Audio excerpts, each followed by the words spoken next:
Bismillahirrahmanirrahim. Assalamualaikum warahmatullahi wabarakatuh. Selamat sore buat rekan-rekan semua. Kembali lagi ya di Hari Berkualitas. Di mana sore ini untuk training soft skill-nya akan diisi oleh Mas Lukman. Mas Lukman sendiri merupakan karyawan magang di divisi Human Capital ya. Di sini Mas Lukman akan membahas terkait self improvement. Oh ya benar. Self improvement. Nah, di sini nanti konsepnya seperti biasa. Apabila teman-teman ada yang ingin ditanyakan, silahkan untuk info dulu di kolom chat, terus nanti open mic. Kemudian di sini kita diskusi interaktif. Jadi apabila ada yang ingin di-sharingkan, bisa kita sharingkan bersama. Buat rekan-rekan yang di sambi kerja, di sambi mengerjakan task-task lain, boleh mendengar, boleh untuk tidak melihat slide, tapi diharapkan untuk bisa fokus. Jadi ketika di akhir sesi kita ada diskusi, rekan-rekan sendiri bisa ikut aktif kayak gitu untuk sesi diskusinya seperti itu. Oke, kalau begitu Mas Lukman sudah siap untuk menjelaskan, mempresentasikannya? Insya Allah siap. Oke, kalau begitu langsung saja untuk Mas Lukman, waktu dipersilahkan. Oke. Ini udah kelihatan ya screen-nya?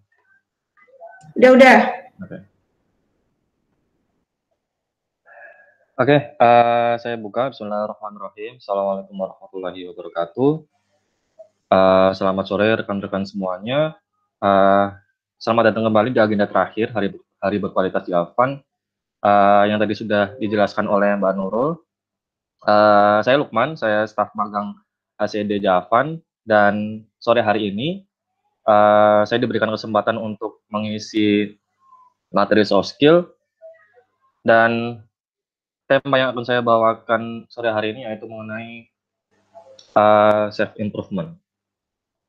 Tapi untuk sore hari ini kemungkinan tidak banyak yang bisa saya sampaikan. Nanti mungkin kita lebih banyak sharing pengalaman ya. Karena memang terus terang aja masih menyesuaikan dan masih grogi, dan ini kali pertama ngisi materi soft skill, dan semoga lancar. Oke, kita mulai. Sebenarnya apa sih itu self improvement? Self improvement yang biasa kita sebut peningkatan diri, secara definisi merupakan sebuah upaya untuk meningkatkan kapasitas dan kualitas diri agar menjadi pribadi yang lebih baik daripada sebelumnya. Nah, karena memang setiap elemen kehidupan pasti selalu ada perkembangan ya, dan setiap individu maupun setiap pribadi pasti juga harus dituntut untuk menyesuaikan perkembangan tersebut. Nah, hal inilah yang menjadi alasan mengapa self improvement itu perlu dilakukan. Lalu selain itu, self improvement juga sebagai bentuk kita menghargai diri sendiri dengan menggali potensi dan mengolahnya menjadi kemampuan yang membuat kita percaya diri untuk mencapai tujuan dalam bekerja. Dengan begitu, kita memiliki kesempatan untuk mencoba pengalaman yang sebelumnya belum pernah kita coba ya. Dan pasti tujuan hidup kita masing-masing pasti punya target atau tujuan yang berbeda. Namun pasti secara umum kita pasti ingin memperoleh kenyamanan dan ingin semua mimpi kita terwujud. Nah, tapi kendalanya banyak juga yang belum atau bahkan tidak berhasil dalam mewujudkan mimpinya tersebut karena memang kapasitas yang dimilikinya masih belum memadai. Nah, lagi-lagi hal ini menjadi alasan mengapa self improvement perlu dilakukan untuk memperjuangkan kualitas hidup yang kita inginkan di masa depan. Nah, beberapa hari yang lalu saya sempat mengajukan pertanyaan ke teman-teman satu prodi atau sekaligus teman kontrakan, apa sih yang menghambat mereka dalam proses pengembangan diri? Lalu ada yang menjawab takut salah, takut memulai hal baru, malas keluar dari zona nyaman, dan malas beradaptasi di lingkungan baru, dan masih banyak lagi. Nah, mungkin ada di antara kita yang masih mengalami hal serupa, bahkan tidak menutup kemungkinan ketika kita bicara dunia pekerjaan, pasti ada karyawan yang sudah lama bekerja, tapi dia malas keluar dari comfort zone dan stuck pada kompetensi yang itu saja, dan itu bertahan dalam kurun waktu yang lama. Nah, untuk mengatasi hal-hal yang sudah saya sebutkan tadi, menurut saya ada 3 hal yang harus kita miliki atau kuasai ketika kita melakukan self improvement. Yang pertama, kenal dan paham dengan diri sendiri. Sudah sejauh mana sih kita kenal dengan diri sendiri? Yang kedua ada motivasi. Yang ketiga ada manajemen emosi. Nah, seberapa penting sih manajemen emosi dalam dunia pekerjaan? Dan langsung saja saya breakdown dari elemen yang pertama, yaitu kenal dan paham dengan diri sendiri.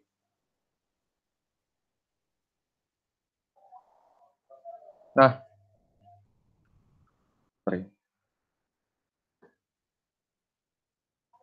sejauh mana sih kita kenal dengan diri sendiri? Mungkin di sini rekan-rekan pernah yang ngalamin atau dengar cerita dari teman kerja atau bahkan pengalaman sendiri terkait dengan apa yang tadi sudah saya sampaikan di awal. Kita ambil contoh ketika bekerja, kita merasakan lelah, tapi kita tidak menikmati rasa lelah itu, atau kita selalu merasa tidak puas dengan apa yang kita capai, padahal kita sudah mengeluarkan seluruh resources atau kemampuan kita. Pastinya ketika hal tersebut selalu ada, kita akan merasa tertekan dan memiliki imbas yang negatif. Nah, hasilnya apa?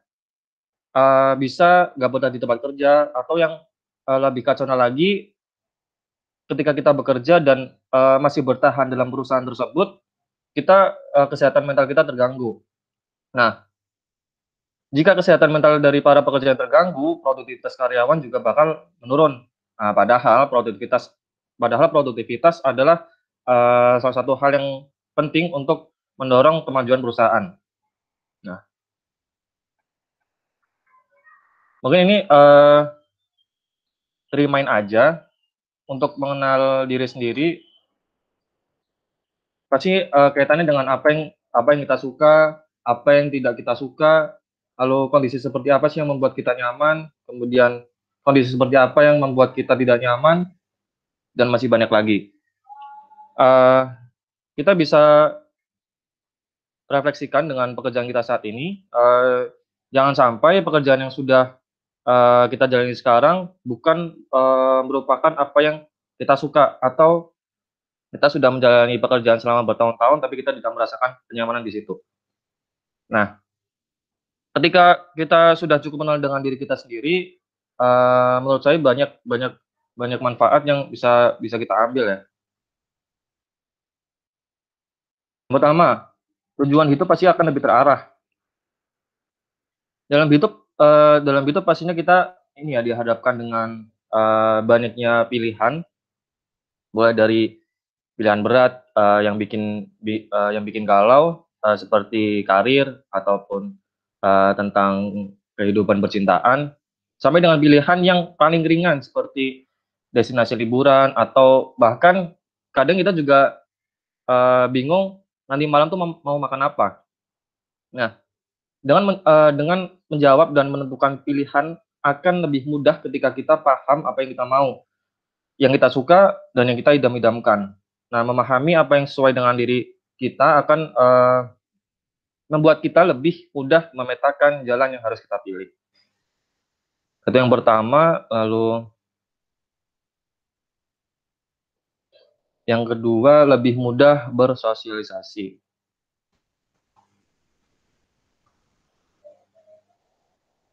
Nah, pasti dalam dunia pekerjaan kita ini ya dihadapkan dengan rekan kerja yang memiliki berbagai macam kepribadian. Nah, beda kepribadian, beda juga cara sosialisasinya. Untuk paham cara sosialisasi yang baik, tentunya kita harus paham dengan karakter diri kita sendiri. Jika kita termasuk karakter yang senang membuka percakapan dengan orang baru, kita bisa berinisiatif untuk menjadi leader atau memanfaatkan karakter kita untuk menjaring network baru.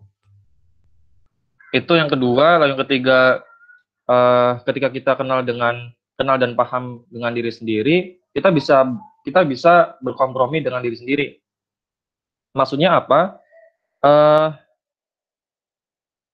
di era serba cepat yang seperti sekarang ini, sangat mudah untuk kita hanyut dalam ambisi dan kebutuhan yang untuk selalu serba cepat. Nah, imbasnya kita akan mudah untuk merasa burnout dan lelah dengan tuntutan ataupun rutinitas harian. Nah, dengan mengenal diri kita lebih jauh, membantu kita untuk bisa berkompromi dengan diri sendiri dalam mengatur kapan sih waktunya kita beristirahat, lalu kapan juga waktunya kita untuk tancap gas dalam tanda kutip. Nah, itu sebuah manfaat ketika kita bisa kenal dengan diri kita sendiri. Lalu yang terakhir, nah ini tahu potensi diri kita untuk sukses di masa depan. Eh, Mengetahui diri sendiri termasuk dengan mencari tahu potensi yang kita miliki. Kita juga bisa mengoptimalkan seluruh potensi yang kita miliki untuk kesuksesan dalam karir maupun kehidupan. Nah, ketika kenal dengan diri sendiri, kita pun akan jauh lebih mudah dalam membangun komunikasi dan networking dengan orang lain. Rasa kepedulian juga akan dibangun, begitu juga rasa tanggung jawab. Itu yang poin pertama, tentang kenal dengan diri sendiri. Kemudian yang kedua adalah motivasi. Eh, Istilah motivasi ini diartikan sebagai kekuatan atau sumber daya yang menggerakkan dan mengendalikan perilaku manusia. Nah, motivasi sebagai upaya yang dapat memberikan dorongan kepada seseorang untuk mengambil suatu tindakan. Eh, Jika dalam konteks pekerjaan, motivasi ini merupakan salah satu faktor penting dalam mendorong karyawan dalam bekerja. Nah, eh, kalau saya mengutip dari buku Stephen Robin, motivasi merupakan kesediaan individu untuk mengeluarkan eh, upaya yang tinggi untuk mencapai tujuan organisasi. Nah, umumnya kinerja kinerja yang tinggi pasti dihubungkan dengan motivasi yang tinggi. Namun sebaliknya, motivasi yang rendah dihubungkan dengan kinerja yang rendah. Kinerja seseorang kadang-kadang eh, tidak berhubungan dengan kompetensi yang dimiliki, karena terdapat faktor faktor dari dalam diri dan lingkungan kerja yang mempengaruhi kinerja, yaitu motivasi itu. Lalu,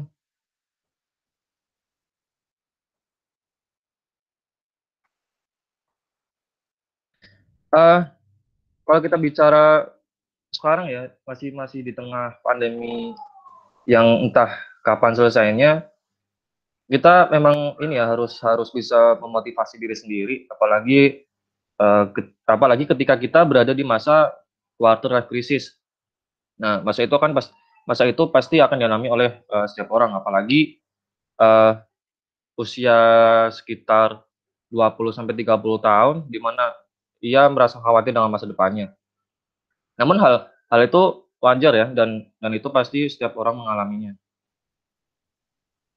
Nah, karakter kita sebagai milenials, di mana karyawan kebanyakan berada di usia 20 sampai 30 tahun, pasti mengalami masa-masa ini, yang tadi saya sebutkan, yaitu quarter life crisis. Mungkin teman-teman sudah tahu, quarter life crisis itu merupakan istilah yang digunakan untuk menggambarkan sebuah masa, di mana kita merasa gelisah, ragu, cemas, dan bingung dengan tujuan hidup. Nah, sebenarnya masa-masa seperti ini, bisa kita gunakan, atau kita jadikan momentum agar motivasi itu hadir untuk improve diri kita. Nah, menumbuhkan motivasi dalam diri,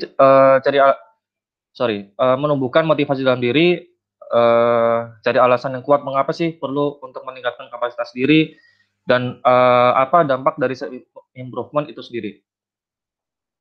Nah, untuk dapat meningkatkan kualitas diri, kita pun juga harus menantang diri sendiri ya, mengambil kesempatan atau pengalaman yang sebelumnya belum pernah kita coba, berusaha keluar dari comfort zone dan berani mengambil resiko yang mungkin akan dihadapi. Di sini, ada satu teori motivasi yang populer ya, dan berpengaruh besar dalam praktik pengembangan sumber daya manusia dalam satu organisasi. Salah satunya ada teori efek Hawthorne, itu dipopulerkan oleh Elton Mayo. Menurut Mayo, perlakuan yang manusiawi menunjukkan penghargaan memberi manfaat bagi perusahaan dalam jangka panjang. Nah, dalam sebuah percobaan lain di sebuah pabrik tekstil, Mayo dan timnya menguji efektivitas seberapa efektif sistem insentif.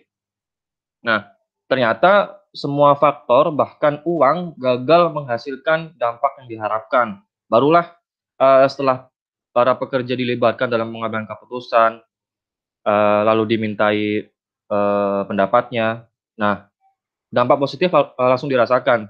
Ternyata keterlibatan pribadi dalam mencapai sasaran kerja itu juga mendorong peningkatan produksi, gitu.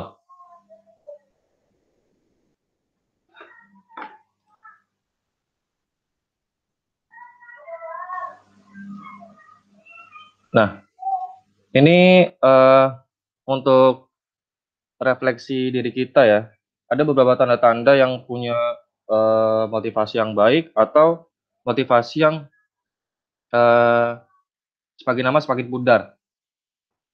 Yang pertama ada ketika kita punya motivasi tinggi, pasti kita bersikap positif atau biasa kita ini ya sebut positive vibes.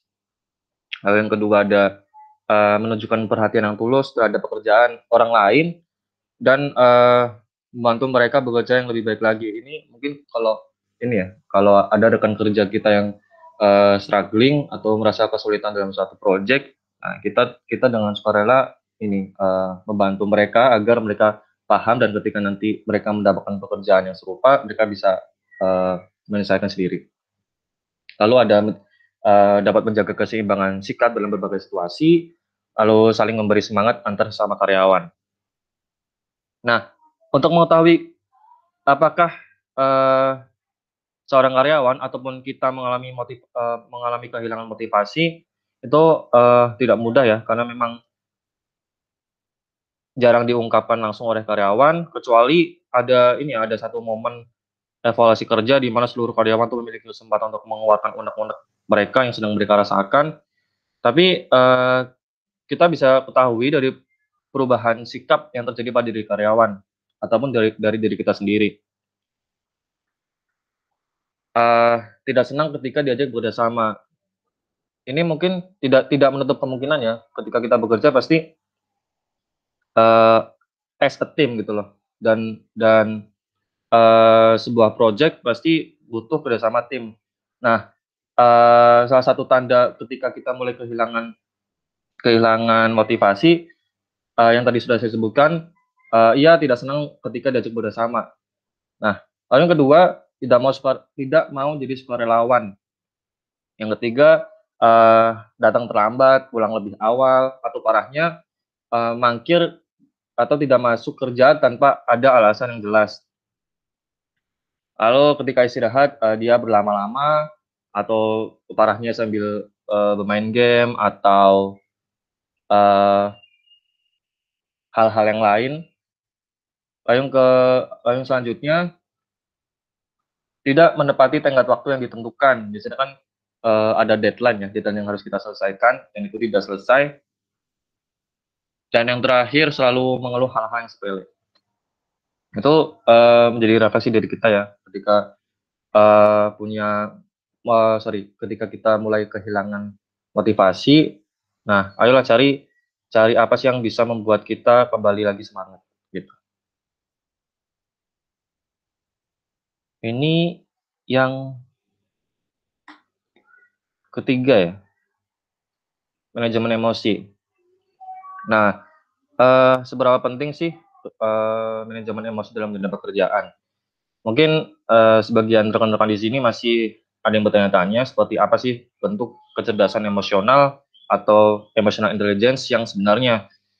Sikap ini seperti sebuah keterampilan untuk mengenali dan memahami emosi diri sendiri tentang apa yang kita sampaikan terhadap situasi dan perilaku orang-orang di sekitar kita. Secara tidak langsung, kecerdasan emosional ini juga menentukan segala persepsi dan respon kita terhadap perilaku emosional orang lain. Nah, jadi bisa kita bayangkan apabila semua orang di dalam lingkungan kerja memiliki kecerdasan emosional atau emotional intelligence yang baik, maka dapat dipastikan dunia kerja kita memiliki suasana yang sangat nyaman karena setiap individunya mengelola emosi mereka dengan stabil.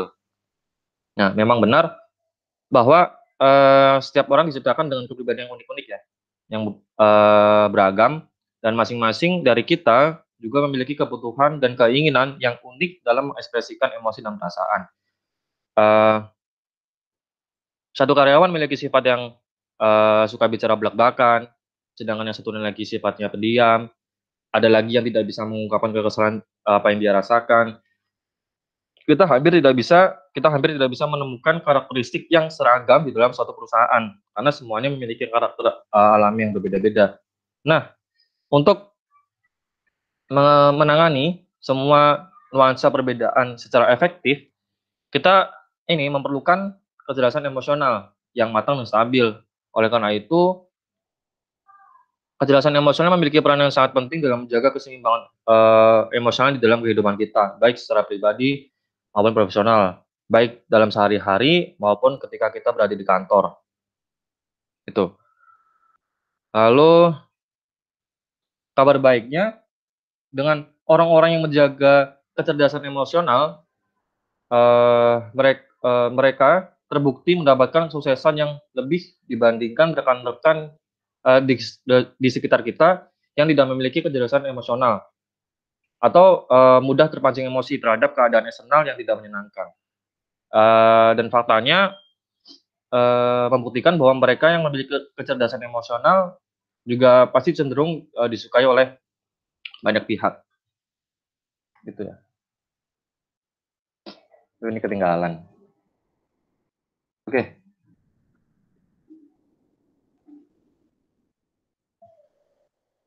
Nah,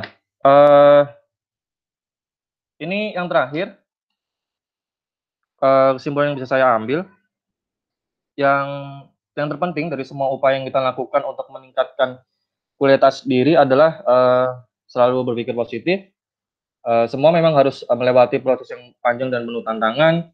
Kita pun harus selalu ditempa berbagai ujian sebagai latihan. Dengan begitu, akan terbentuk pribadi yang lebih kuat dan berkualitas daripada sebelumnya.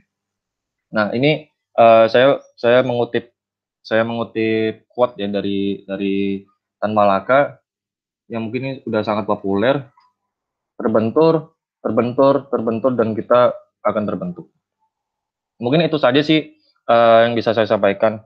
Nah, mengenai self improvement, kalau saya sharing sedikit tentang apa yang saya alami waktu kemarin ketika corona masih ramai ya di bulan Maret, itu kan banyak mahasiswa semester akhir yang mengalami stuck dan tidak mengalami perkembangan. Dan itu sebenarnya benar-benar membuat kita sebagai mahasiswa semester akhir merasa stres karena kita pengen lulus cepat dan tapi kita dihadang dengan sebuah kondisi yang dimana itu menghambat kita gitu dan itu tidak bisa kita hindari. Nah, itu selama bulan Maret, April, Mei, ya itu benar-benar frustasi karena kayak tidak selama berbulan-bulan tidak mengalami perkembangan, nggak improve dan stuck. Nah, self improvement yang saya dan teman-teman saya lakukan mungkin ini. Saya kemarin sempat membuka sebuah platform online di mana itu sebagai wadah tempat mahasiswa untuk berkeluh kesah. Nah, sebenarnya platform itu direncanakan hanya sekitar 5 hari dan itu saya mengajak teman saya dan tujuannya agar ya produktif dan tidak mengalami stagnan gitu. Selama berbulan-bulan tidak ada kegiatan dan tidak ada perkembangan. Akhirnya saya mencoba buat keluar dari comfort zone, yang awalnya saya tidak senang ketika bicara di depan orang banyak, lalu, saya memberanikan diri dengan teman saya membuka platform online dan itu, medianya melalui Instagram Live dan itu baru ada 2 chapter dan alhamdulillah, berhasil dan di chapter 2 ada Bu Wadek, Bu Sekprodi, dan ada salah satu dosen yang membersamai kami. Nah, itu mungkin, sharing pengalaman dari saya dan ada juga teman-teman saya yang, mengatasi hal serupa dengan membuka atau membuat seperti podcast atau microblog dan sebagainya. Nah, sebenarnya memang, di masa pandemi seperti ini saya masih ingat, ada yang mengatakan bahwa di masa pandemi kita tidak dituntut untuk produktivitas, tidak dituntut untuk produktif, karena memang kita dihadapkan dengan virus yang tak kasat mata, tapi, eee, kita juga harus dituntut untuk kreatif. Nah, dari kata-kata tersebut akhirnya muncullah, ide untuk membuat, platform sambat dengan teman-teman KBMF Psikologi UAD, lalu ada microblog, ada podcast, dan lain sebagainya. Mungkin itu tadi sih Mbak Nurul tentang self improvement. Oke, wah menarik banget nih. Oke, selanjutnya sesi diskusi sekaligus tanya jawab. Mungkin ya kalau dari rekan-rekan ada yang kurang paham. Oke, ada yang mau open mic? Halo Mbak, aku Oke, mau Kang Ricky, silakan. Oke, mungkin aku sedikit penasaran ya, kan self improvement ini bagaimana cara kita menghargai sikap atau diri kita entah dari segi apapun. Cuman tadi kan ada soal motivasi ya. Nah, kalau misalkan kita ke orang lain bisa nggak sih buat bisa ngerubah motivasi dia atau dari orang lain ke kita gitu. Kalau memang bisa, apa yang harus dilakukan gitu.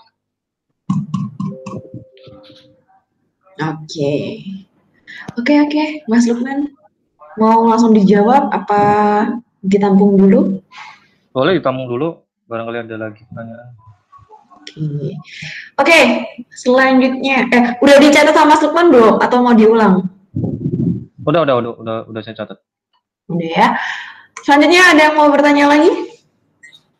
Aku mau kedengeran nggak? Halo. Kedengeran. Mas Randi, silahkan. Oh, iya. Mas Lukman, aku mau nanya, self improvement tuh terkadang identik sama zona nyaman juga ya gitu. Jadi ketika di zona nyaman kita nggak ada orang yang bisa menghargai diri sendiri, ada juga yang merasa kok begini-begini aja gitu. Nah, mungkin aku salah satu orang yang susah untuk mendeteksi itu gitu.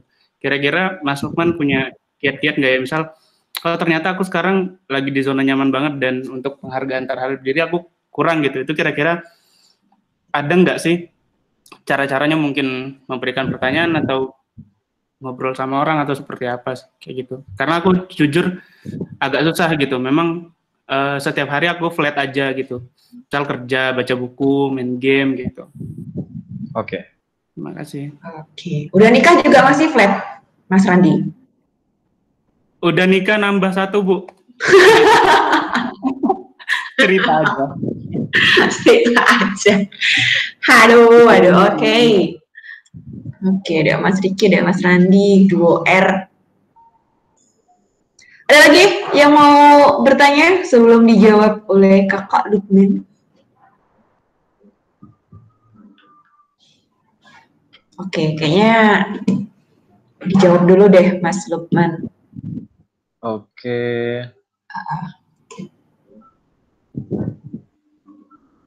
Tadi mungkin pertanyaan yang pertama dulu ya, tentang bisa nggak sih kita memotivasi orang lain dan begitu pula sebaliknya, betul nggak? Gimana? Putus-putus? Tadi yang pertanyaan pertama tentang bisa nggak sih kita memotivasi orang lain dan begitu pula juga sebaliknya? Bener ya? Ini kalau menurut saya Sedangkan motivasi itu ada dua ya, ada motivasi internal maupun juga motivasi eksternal. Nah, motivasi eksternal itu bisa berasal dari rekan kerja, keluarga, pacar, istri, suami, pokoknya orang-orang terdekat. Nah, tapi menurut saya motivasi yang memang jauh lebih penting itu motivasi dari diri kita sendiri.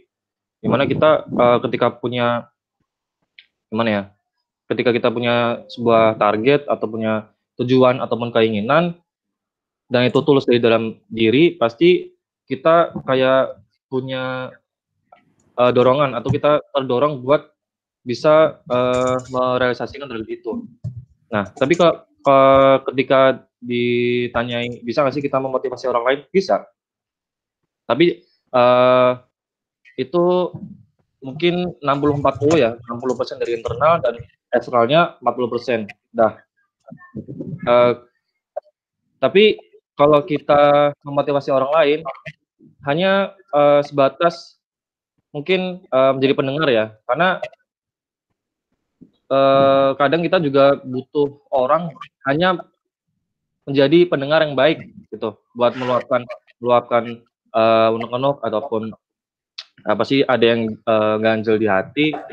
Terus kalau kita memotivasi orang lain ya bisa kita tanyakan apa sih yang bisa kita bantu, lalu kita mencoba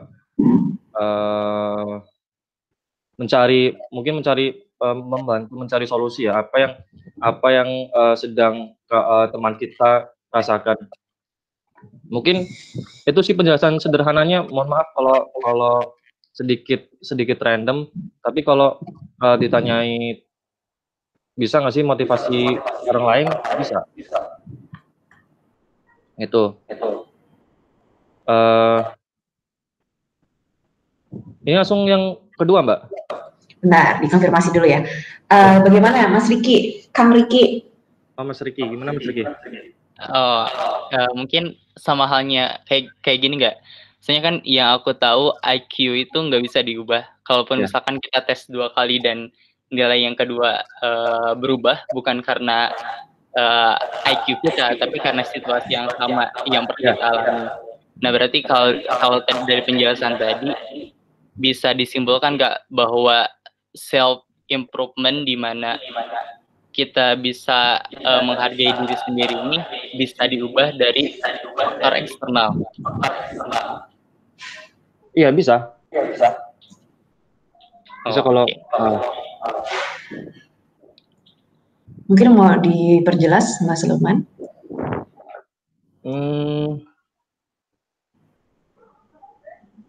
Mungkin itu sih, karena kalau kita memang pasti ini ya, sebagai makhluk sosial pasti butuh kehadiran orang lain, dan menurut saya memang motivasi eksternal itu juga sedikit banyak membantu perkembangan atau mengembangkan diri kita.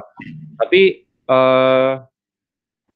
sekali lagi sebesar apapun motivasi yang hadir dari luar, pasti balik lagi ke diri kita sendiri gitu loh. Kita sebenarnya pengen apa selama sekian tahun ke depan.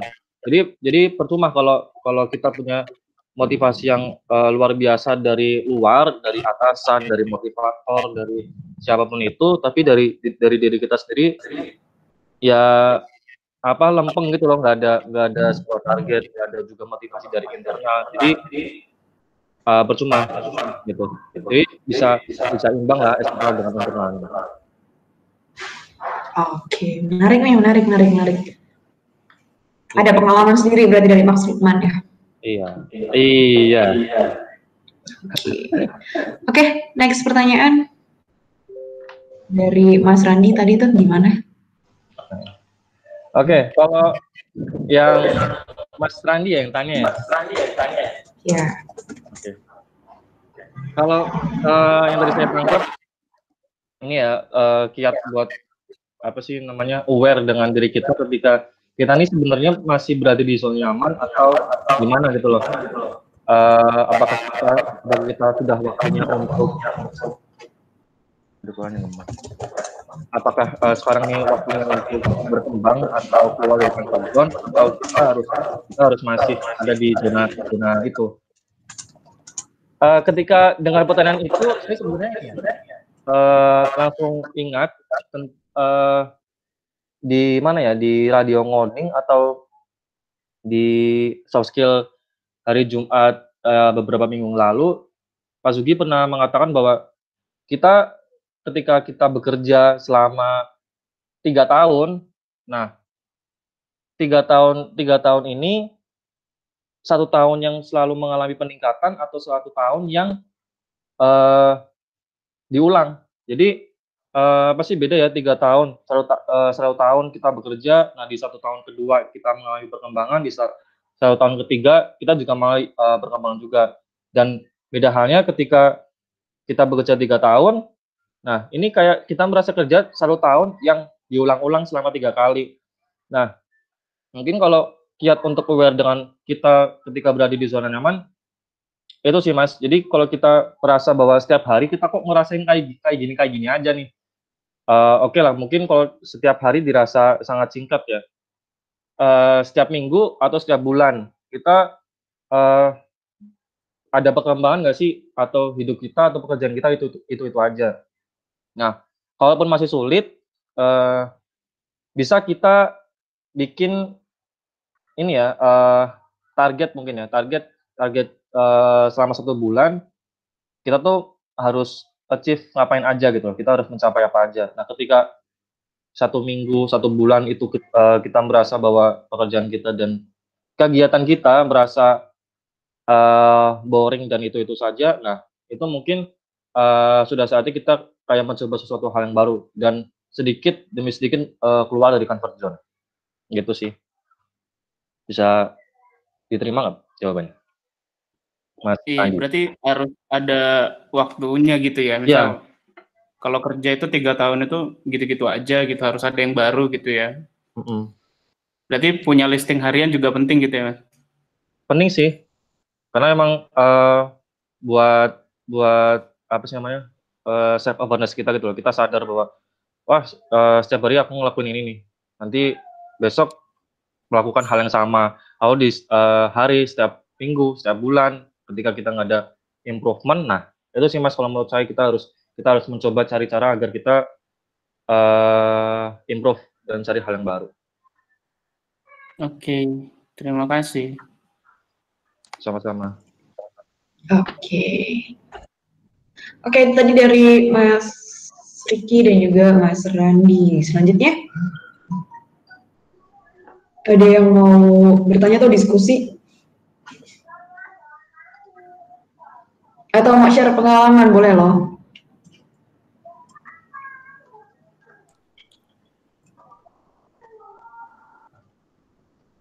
Oke deh. Kalau misalkan kita udah kerja terus itu termasuk improvement nggak ya? Atau main game lah?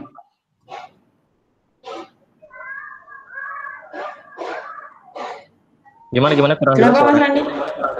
Misal udah seharian gitu dan ngerasa udah capek banget ngelakuin kegiatan, terus kita tidur bentar, misal 30 menit atau main game lah, terus ngelanjutin lagi, itu termasuk self improvement nggak ya? Tidur sama main game atau main game itu?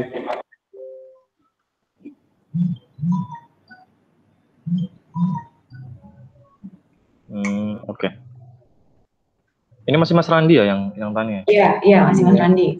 Oke.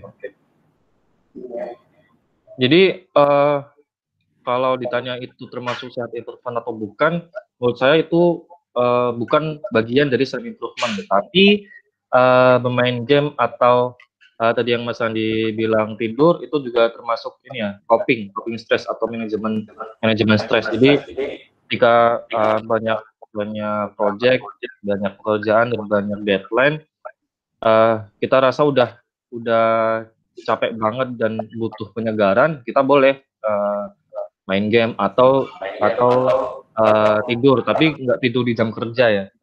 Nah, itu termasuk manajemen stres. Nah, banyak juga yang punya coping stress atau manajemen stres yang berbeda. Ada juga yang ketika stres dia baca buku itu ada yang ketika dia mulai frustasi dan dia coba keluar rumah dan keluar sendiri, biasanya keliling Jogja nih kan rasanya adem banget kan, itu juga bisa coping stress. Jadi itu sebuah manajemen stres sih Mas menurut saya. Tapi ada batasannya ketika kita coping main game ya sewajarnya gitu loh, 30 menit 40 menit itu udah cukup, nanti kerja gitu sih. Oh iya, berarti lebih ke arah manajemen ya? Ya. Terima kasih. Oke, aku ikut menambahkan deh dari pertanyaan Mas Rangli tadi. Jadi baru kemarin malam ini sih aku buka-buka Instagramnya, namanya dia Ristika kalau nggak salah. Jadi dia belum psikolog, dia baru S1 psikologi, cuman dia sebagai motivator. Dan saya mengiyakan statementnya yang mengatakan bahwa saya capek bekerja, obatnya adalah istirahat. Dan definisi istirahat itu ya kita tidur gitu loh. Jadi kita merefresh.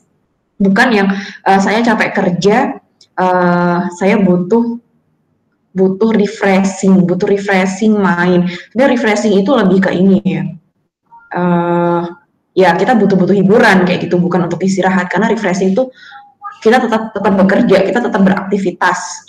Seperti itu, kita entah itu bertemu, ngobrol dengan orang gitu kan, entah itu kita yang main, ada aktivitas berjalan, ada aktivitas, ada pergerakan pada intinya seperti itu. Nah, jadi jika teman-teman semua merasakan lelah bekerja, lelah dalam hal apapun, ya definisikan itu sebenarnya butuh apa gitu, butuh refreshing atau butuh istirahat, dan dipastikan definisi istirahat itu ya kita tidak ada proses pergerakan kayak gitu, dalam artian kita tidur, kita istirahat, kita duduk santai aja, kita masih ada aktivitas ya, ketika mata memandang, ketika mata membuka dan melihat suatu pemandangan seperti itu kan, itu masih ada sistem kerja ya, entah itu kita yang menangkap suatu gambar terus kita berpikir terhadap gambar itu atau kita merespon dengan gambar itu, dan itu kembali lagi itu kita kembali bekerja, ada proses bekerjanya. Jadi semisal teman-teman programmer ini capek dengan aktivitasnya Senin sampai Jumat jam 8 sampai jam 5 sore atau bahkan lebih, ketika memang sudah mengatakan oke, saya capek, saya lelah, tidurlah gitu. Yang mungkin teman-teman yang mungkin yang dibutuhkan oleh teman-teman adalah tidur, cukup dengan tidur gitu. Besoknya bisa jadi teman-teman akan lebih fresh lagi gitu sih. Ini yang aku dapatkan kemarin dan aku pengen share. Oke, ada lagi. Oh Mbak, aku mau menambahkan Mbak. Mau nanya sih. Kalau kan tadi kita hanya butuh tidur gitu. Tapi kadang kalau kita sebelum tidur tuh ya kebayang gitu, terus kalau emang nggak kebayang malah kebawa mimpi. Nah itu ada solusi atau apakah gitu? Pertanyaannya menjurus ke apa? Mengarah ke apa? Ya misalkan tadi kita capek, terus ya masih ada sesuatu yang harus dikerjakan, tapi ya udah capek gitu, akhirnya kita berhenti, tapi mau istirahat malah kepikiran gitu. Nah bagusnya itu kayak gimana biar situasi itu enggak kita alamin gitu untuk sementara misal. Terus pas tidur malah kebawa mimpi gitu ya. Nah gitu, kalaupun enggak lain aja kayak intinya. Oke, aku mau tanya deh. Kau mimpi setiap malam nggak sih, Ki? Enggak. Mimpi kayak gitu setiap malam nggak? Enggak. Kadang aja. Berarti ada satu malam kamu nggak mimpi ya? Ada. Oke. Jadi gini teman-teman, nanti Mas Lukman akan menambahkan ya, Mas Lukman ya. Iya. Jadi di saat kita tidur itu pasti ada proses mimpi gitu loh. Hanya saja ada mimpi yang terekam dan ada mimpi yang tidak terekam, seperti itu. Jadi setiap kita tidur itu kita pasti bermimpi. Kita dari awal tidur sampai akhir. Cuman itu tadi ada yang terekam, ada yang tidak. Dan sekalipun itu terekam, ada yang kita terekamnya itu long term, dalam artian kita ketika kita bangun kita sadar, wah aku tadi mimpi begini. Tapi ada juga yang aku tadi mimpi tapi aku lupa. Nah itu yang short term. Jadi untuk mimpi, semua orang ketika tidur pasti bermimpi. Nah, tapi kalau yang untuk kita punya tanggungan, jadi ketika ingin tidur tuh malah kepikiran terus. Ya, aku juga masih dalam mengalami hal seperti itu. Itu prosesnya adalah dalam manajemen manajemen diri, gimana lebih spesifik aspeknya adalah ke diri sendiri. Jadi gimana ketika kita, tadi Mas Lukman juga membahas tentang menghargai diri sendiri. Jadi gimana kita mampu menghargai diri sendiri, memberi reward diri sendiri. Reward tidak harus selalu, ini identik dengan cewek ya, kalau nggak identik dengan diriku lah. Aku kalau ngasih reward ke diriku cukuplah makanan kayak gitu, cilok kayak gitu, udah kenyang, berarti aku udah bahagia. Tapi di sisi lain juga kita bisa mengapresiasi diri sendiri itu dengan saya bekerja dari jam 8 sampai jam 5 sore, ketika saya sudah jam 5 sore, saya tutup laptop saya, waktu saya bukan buat pekerjaan. Jadi mulai melatih berbicara dengan diri sendiri, mulai melatih mengapresiasi pada diri sendiri. Secara tidak langsung memang tidak terlihat bahwasanya diri kita tuh bekerja, tapi kalau kita cermati dari kita tidur sampai kita tidur lagi, tidak ada dalam diri kita itu waktu istirahat gitu loh. Bahkan ketika kita tidur pun sebenarnya ketika kita tidur otak itu bekerja jauh lebih cepat dari ketika kita sadar, seperti itu. Jadi ya saranku Mas Riki dari buku yang pernah aku baca, untuk mengantisipasi hal itu agar tidak terbawa mimpi yang bahasanya nanti bangun tidur, tadi aku nyampe mimpi kerja kayak gitu. Itu adalah kontrol dirinya, manajemen dirinya, dimana ketika Mas Riki sudah selesai bekerja, tutup laptopnya. Ya kalau memang pengen tenang, sampaikan informasi ke tim, dalam berkoordinasi bahwasanya ketika saya sudah menutup laptop, saya tidak bisa untuk bekerja kembali, kecuali kita sudah janjian nih, nanti jam 8 kerja lagi ya, seperti itu. Nah itu silakan dikonfirmasi. Tujuannya apa? Tujuannya untuk ke diri sendiri, bahwasanya saya sudah lelah nih, kayaknya sudah lelah, benar-benar lelah, sehingga saya butuh istirahat gitu. Oke. Jam 5 sore selesai, tutup laptop, mulai men-treatment diri untuk saya mandi, saya sholat, saya makan, saya nonton TV, menetralisir pikiran dan lain-lain sampai akhirnya saya tidur. Misalkan seperti itu. Mungkin dari Mas Lukman ada yang mau ditambahkan? Kalau menurut saya afirmasi sebenarnya dengan apa yang tadi sudah Mbak Nurul jelaskan. Cuman kalau menurut saya gini, kayak gimana sih tadi mau ngomong lupa kan, lu pikun banget faktor usia. Mungkin bisa dibantu dengan ini sih Mas. Kalau udah mau tidur nih, udah mau istirahat, kayak kita buat aja kita udah mau tidur dan pekerjaan ini maksudnya sudah keluar dari jam kerja, ya udah kita manage kognitif kita, pikiran kita bahwa ya udah kita sekarang istirahat dan pekerjaan bisa kita selesaikan besok. Nah, tapi di sisi lain kita bisa bantu agar kualitas tidur kita maksimal, kayak kita relaksasi dulu sebelum tidur. Kalau memang nyaman dengan keadaan gelap, kami dimatikan kamarnya, lalu hindari kebisingan, perhatikan di kamar, ya semacam itu sih Mas. Atau kalau saya ini sih Mas, kalau biar rileks sebelum tidur biasanya minum kalau nggak susu anget ya teh anget, itu enakan sih Mas. Kalau menurut saya gitu. Oke, berarti ada tambahan konsumsi ya Mas Lukman ya? Ya itu kayaknya masing-masing sih, tapi boleh dicoba Mas. Mas Riki gimana? Nanti aku konsumsi.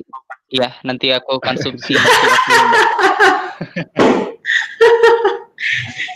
Biar happy ya. Orang tua. Mas Riki mana kopi? Malam minum kopi makin nggak bisa tidur. Aduh, enggak dong. Oke. Ada lagi? Oke, makasih. Makasih Mbak. Mas Riki. Makasih. Ya, makasih juga Mas Lukman. Ada yang lain yang mau bertanya? Weh, Mbak Eka pun mic tuh barusan kelihatan. Mau tanya nggak Mbak Er? Ya, aku ini sih, kalau aku tadi ya, kalau misalnya ada itu tadi kan masalah ya. Apa? Kecil banget Mbak Er, di mana ya? Kedistrak sama meeting yang lain kan?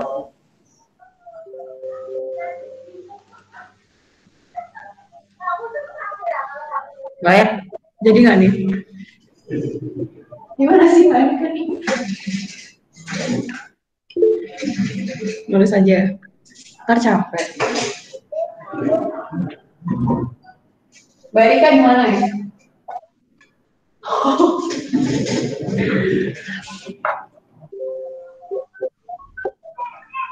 Udah jadi open mic, Mbak Er. Oke deh, sambil nunggu Mbak Erika. Oke.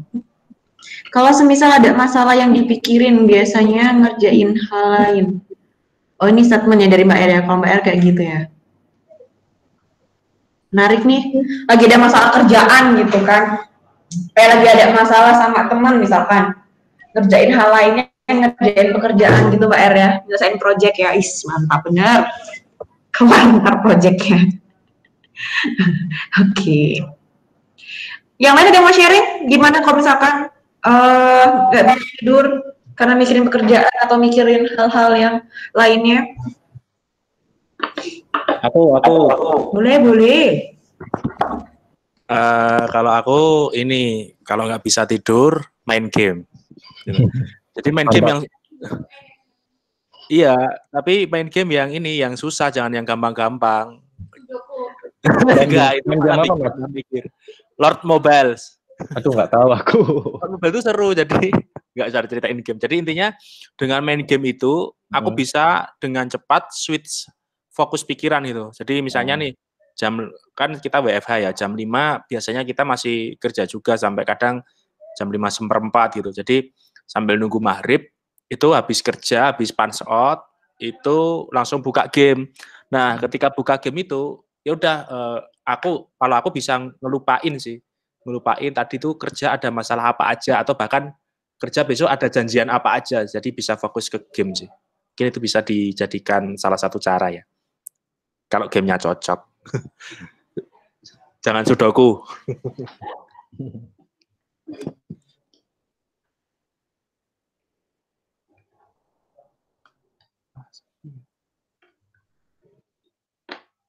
Ini udah. Ya Allah Mas, baru tak tinggal bentar loh. Mas Diki, sharing dong. Mas Diki ini termasuk ini salah satu orang yang kalau sudah selesai kerja, dia udah mau aku chat di malam hari, dia nggak bakal respon, kecuali aku telepon baru diangkat. Dan di sisi lain aku pun paham gitu, karena tipikal Mas Diki kayak gitu, jadi aku telepon pun bukan telepon yang harus menjelaskan ABCD, paling cuma konfirmasi, Mas, misalkan Mas ini Rani siap lembur ya, oke, kayak gitu, udah sebatas itu doang. Nah gimana tuh Mas, modelnya kayak gitu tuh, bagaimana manajemen dirinya dan apa benefit dari melakukan hal itu? Jadi kalau nggak balas tuh karena aku lembur di project lain, bukan ya. Jadi apa ya? Ya kalau misalnya ini sih, ya kita tuh ini ya nggak usah terlalu dipikirkan ya, kata kuncinya itu. Jadi misalnya kalau kita mikirin, ya mending dikerjain. Kalau mikirin doang, nggak ngerjain, ya mending dilupain. Jadi jangan sampai kita mikir doang, tapi nggak ngerjain. Ntar giliran ngerjain kita nggak mikirin gitu. Jangan sampai itu sih. Yang jadi masalah itu kan ketika nggak dikerjain tapi dipikirin, itu kan yang bikin capek. Menurutku sih itu. Jadi kalau misalnya malam kepikiran kerjaan, daripada biasanya kan kepikiran sambil tidur ya, sambil kedip-kedip itu, aduh besok e-katalog UAT lagi, Elasticsearch gitu. Ya buat apa gitu, mending dilupain aja, dipikirinnya besok kalau udah tiba waktunya. Atau kalau mau bikin planningnya misalnya, kan bisa dilakuin tuh, misalnya besok UAT Elasticsearch, kita bikin planningnya malam ini. Jadi kalau menurutku kata kuncinya, kalau nggak dikerjain, jangan dipikirin dulu deh. Gitu. Itu yang bikin capek. Udah, Mbak Nurul. Menarik. Kalau mau dikerjain jangan dipikirin, bener. Mas Anan, sharing dong. Nggak jadi meeting PLN kan? Aduh. Nan, gue neng di Nan. Aku neng Jangan dia nggak kantor. Parah Nan. Loh, sekarang PSBB lagi loh. Sharing dong, sharing. Ya mungkin ada pertanyaan untukku. Ada. Jadi gini nih, Mas Diki saksi. Dulu Mas Anan itu sebelum kita WFH, salah satu karyawan Jogja yang nyebelin banget ketika dihubungin di weekend. Oh, sampai sekarang nyebelin. Jadi Mas Anan itu kalau mau lembur ataupun mau janjian di weekend, harus janjian dulu tuh di hari Jumatnya, dan dia harus ada statement mau. Kalau nggak ada statement mau, ya enggak gitu loh. Nah, aku tidak menyalahkan Mas Anan ya. Tadi aku mengatakan definisi nyebelin ya, maksudnya hanya sekedar bercanda. Nah, di sini tuh Mas Anan tuh apa ya? Aku rasa dia punya manajemen sendiri sih untuk hidup, manajemen diri untuk hidupnya, dan manajemen diri untuk pekerjaannya. Nah, sharing dong Mas Anan. Ya, entah kenapa ya, di hidupku, aduh. Di hidupku kayak Aduh, gak usah sok kritis lo, mentang-mentang tinggal sekarang. Lu diketawain Mbak Erika loh. ya, entah kenapa aku tuh udah punya list kegiatan apa aja itu loh. Misal ini Sabtu kan, ini kan udah nggak ada lembur, berarti nanti Sabtu ada listnya kayak gini gitu. Kalau misal mendadak gitu, entah kenapa jadi nggak fokus gitu loh. Misal ada lembur ini di Sabtu, ini kan berarti kan ada pikiran lain yang ada di otak otakku gitu. Jadi entah kenapa kalau kayak gitu mendadak itu otomatis kayak kurang fokus gitu loh mikirnya gitu. Jadi harus dikasih tahu sebelum hari berapa gitu, nggak bisa mendadak gitu sih. Itu manajemen waktuku. Presiden bener emang. Gitu sih. Oke. Apa sih Mas impact-nya semisal dengan terpaksa gitu mau nggak mau Mas Anan misalkan harus lembur tuh di hari-hari Sabtu, sedangkan Mas Anan sudah punya list sendiri dan ya untuk kali ini Mas Anan mengikuti lemburnya itu tuh, biasanya impact-nya apa Mas untuk dari Mas Anan sendiri? Impact-nya ya itu kayak nggak ikhlas gitu loh. Terhadap yang aku lakuin di lemburnya itu. Walaupun kan lembur kan juga ada gantinya kayak Debran. Entah kenapa aku lebih berat ke nggak mau lemburnya gitu loh. Kalau mendadak kayak gitu. Jadi kayak acaraku bubar gitu loh, kacau. Gitu sih, nggak apa-apa kan kayak gitu ya. Ya nggak apa-apa. Kan punya prinsip sendiri-sendiri gitu. Oke. Kalau case-nya kayak Mas Anan tuh gimana Mas Lukman? Menurut Mas Lukman? Gimana? Kalau case-nya kayak Mas Anan kayak gitu, kayak prinsipnya Mas Anan. Pokoknya bukan cuma aku doang sih, yang lain juga kayak itu. Nyari temen.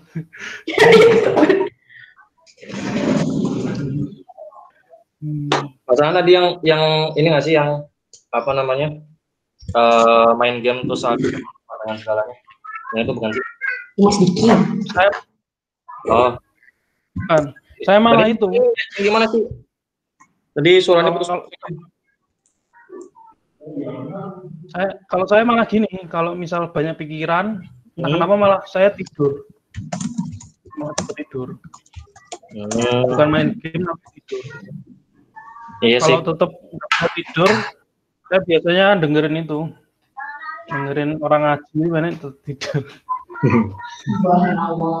Kalau menurut saya emang yang tadi udah saya jelasin tentang ini sih, setiap orang pasti punya coping stressnya masing-masing.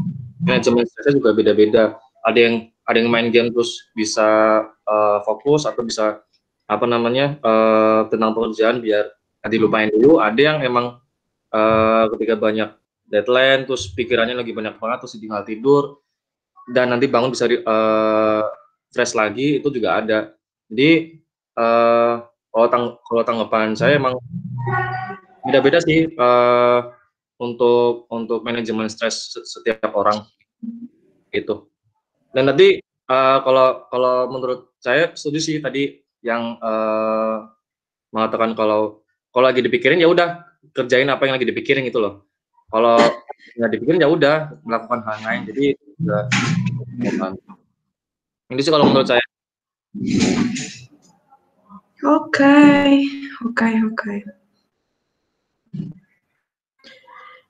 Oke, Mbak Melati masih standby?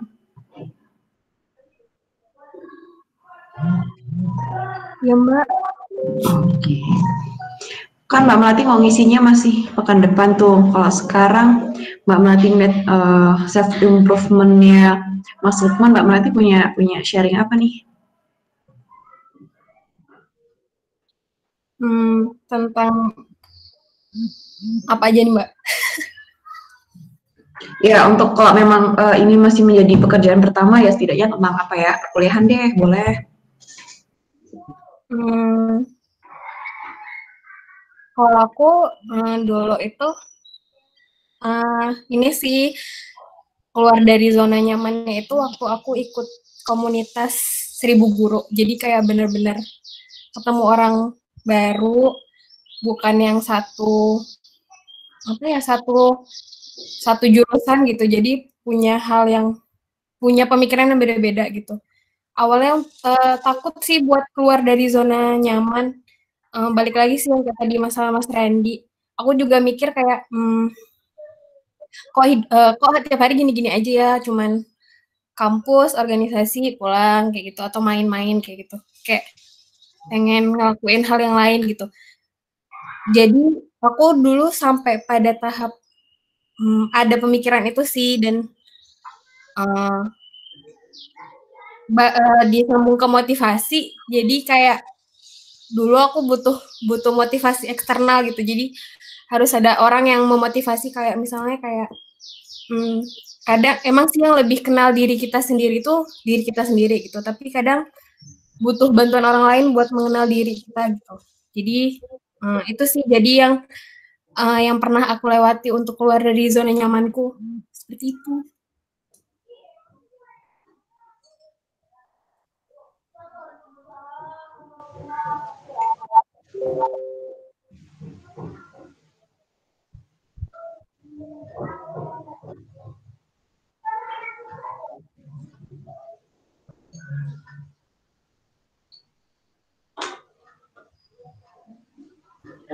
Oke, Mas Lukman bisa apa mau sharing dari siapa gitu boleh ditunjuk. Oh, ditunjuk ini. Dua apa nih? Mau dengar suara Mbak Lulu nggak, Man? Ngadi-ngadi. Bukan gitu. Mbak ini beneran ditunjuk, Mbak. Nurul.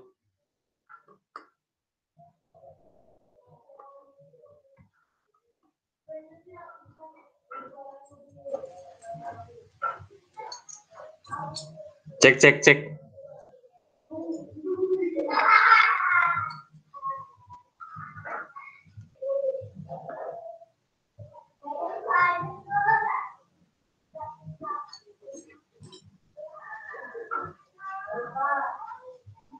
Halo. Iya, Man. Oh, Nurul AFK. Kenapa? Nah, ini nunjuk nih. Nunjuk orang. Apa? Buat ini nunjuk orang yang sharing pengalaman. Yaudah deh, kalau emang udah nggak ada yang mau sharing, udah jam 16.45, boleh ditutup deh. Bentar, aku tanya. Bebas. Halo? Ada lagi nggak di sini yang mau sharing terkait dengan pengembangan diri atau pernah mengalami masa krisis atau tadi yang sudah saya sebutkan istilahnya quarter life crisis, kita bingung mau ngapain di masa depan, kita jadi apa, gelisah, ragu, bingung mau ngapain. Tadi Mbak Erika open mic, tapi sore nggak kedengeran. Siapa yang open mic? Mbak Erika. Mbak Erika mau sharing, Mbak?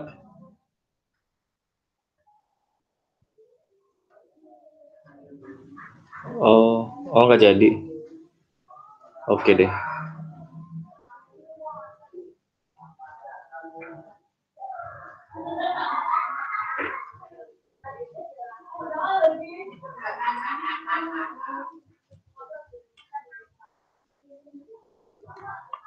Udah nggak ada lagi ya yang mau sharing terkait dengan pengalaman masing-masing?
Oke deh, jika sudah tidak ada yang ingin sharing, mungkin segitu saja materi sore hari ini. Mohon maaf jika banyak salah kata, dan terima kasih atas waktu dan kesempatannya saya bisa mengisi materi soft skill Javan. Saya Lukman, pamit undur diri. Wassalamualaikum warahmatullahi wabarakatuh.